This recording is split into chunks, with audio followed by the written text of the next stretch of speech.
Umur 63 tahun baru datang nak semayang. Dia datang nak semayang, dia kata, "Ustazah, saya tak pernah semayang." Saya peluk dia, saya kata, "Tak apa, meh kita buat sama-sama." Hidup kita ni puan-puan, kalau Tuhan nak bagi kita mati dalam keadaan mulia, Tuhan boleh ubah hati kita ni rasa nak balik pada Allah Ta'ala. 63 tahun, Quran tak pernah baca, tak pernah semayang. Dia kata selama ni hidup dia kerja saja. Ini kan, kita hari ni Alhamdulillah, Tuhan bagi kita rasa nak semayang puan-puan. Tuhan bagi kita rasa nak baca Quran, walaupun jarang-jarang, kadang-kadang, tak apa, Alhamdulillah. Teruskan istiqamah. Ada orang Tuhan tak bagi langsung, kesian puan-puan.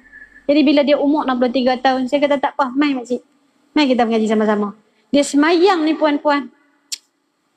Kali pertama dia semayang kan, daripada dia berdiri sampai dia bagi salam, tak ada waktu dia tak meleleh air mata.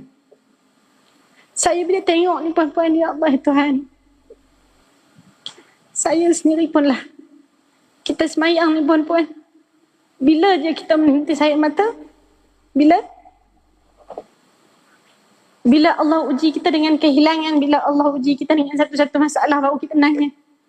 Dia semayang ni puan-puan, Allahu Akbar, daripada angkat takbir, dia menangis sampai beringgut badannya. Saya tengok dia puan-puan, ya Allah, Tuhan kalau nak bagi, Tuhan boleh bagi. Kita ni, kita kena ada perasaan takut juga. Kita semayang tapi Tuhan tak bagi pun kita rasa nak nangis. Tuhan tak bagi pun kita rasa bersalah. Tuhan tak bagi kita rasa nak taubat. Tapi orang macam ni, 60 tahun dia hidup, Tuhan bagi dia di hujung usia, rasa nak taubat, rasa nak menangis, rasa nak semayang.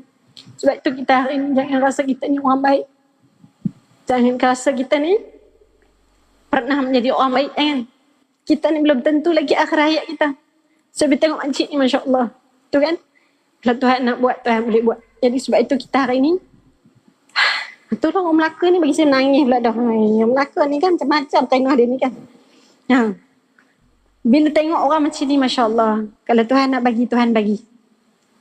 Sebab itu, bila dah sampai di usia-usia sebegitu pada saya macam ni, datang lintasan jangan tangguh. Rasa nak buat baik, buat. Rasa nak puasa, puasa. Rasa nak baca Quran, baca. Rasa nak sembahyang, bangun.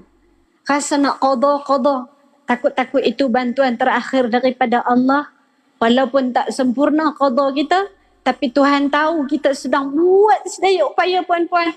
Berserah pada Allah. Mudah-mudahan Allah ampun dosa kita, insya-Allah. Ya?